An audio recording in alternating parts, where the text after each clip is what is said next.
So ayan nga mga guys, may pinuntahan ulit sila Papa. Hindi ko alam kung saan ito, pero alam ko ito ay sa Bakungan. Ayan nga, nandito sila nga sa tapat ng school. Ayan nga, may naantay lang dyan si Papa, tapos mamaya aalis na sila. Ayan nga, antay lang kayo guys. Sobrang ganda nga pala din guys, kasi harap na yan bundok. Ayan nga, magbiyahe na sila Papa. Babaya sila. Pakit sila sa bundok. Ayan nga, pakit na sila Papa sa bundok.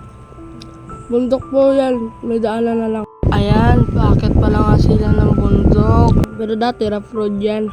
Hapon na po yan dyan. Ayan nga, may truck pa sa harap nila Papa. So ayan nga mga guys, pababa na uli yan. Pabulusok yan guys, pabulusok na pababa. Tapos ang daming liko. Ayan ulit, street ng daan. So ayan nga, medyo mabagal pang takbo dyan ni Papa. Dahil nga, uy, ganda ng view. Sobrang ganda. Pabalik nga pala sila Papa dyan sa bahay. Sobrang ganda guys ng view guys, oo, di ba? Sobrang ganda. So ayan na nga, natakpan siya guys.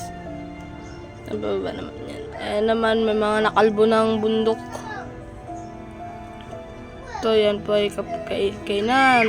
Mga tambayan ng mga bikeries. Ayan naman ulit yung napakagandang view. Woo! Sobrang ganda guys. Kung ikaw kaya, anong magagawa mo dyan? Kung ayan. Ayan po, meron silang ayan. Kung kanilang tambayan. Marami po nagbabike dyan.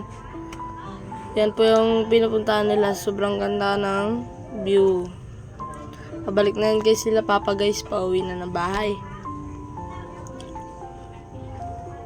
Medyo sakto lang takbo para hindi masyadong hindi mabilis, hindi rin madelikado dahil baka alam nyo na this. Ayan nga pala yung napakagandang view guys. Sa Bakungan guys, marami yan dun liguan.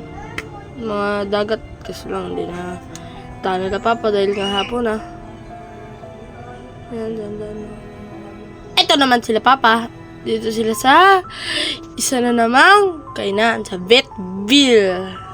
Diyan kasi guys, hindi ko napapaban yung kwento dyan po kasi nagtira dati yung mga Vietnamese dahil may digmaan sa kanila, kaya dyan sila nagtira, kaya tinawag na Vetville.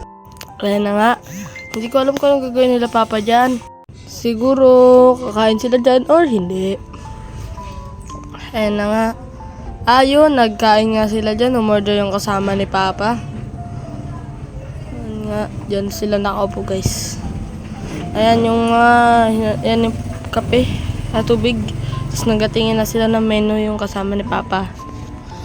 Tingin na sila ng menu. Sabay mamaya, ready to serve na yung employee. Ayan. Ang ganda ng view guys kasi tabing kalsada, tapos marami mga bulaklak. Sabay, maganda rin yung kanyang dingding dahil kahoy lang. Simple lang, hindi masyado kasing magastos. Kung kasi guys, masyadong magastos na. Masyado. Ayan siya guys, diba? Kita nyo naman. May nagpinta pa doon, may malaking pinta kasi hindi pa kita masyado ni Papa eh. So, ayan. Nilidyan mo ni Papa para makita nyo kung gaano kaganda. Sobrang simple lang siya guys. Sobrang ganda. So, sabi nga sa inyo, 3, 2, 1. Bye guys.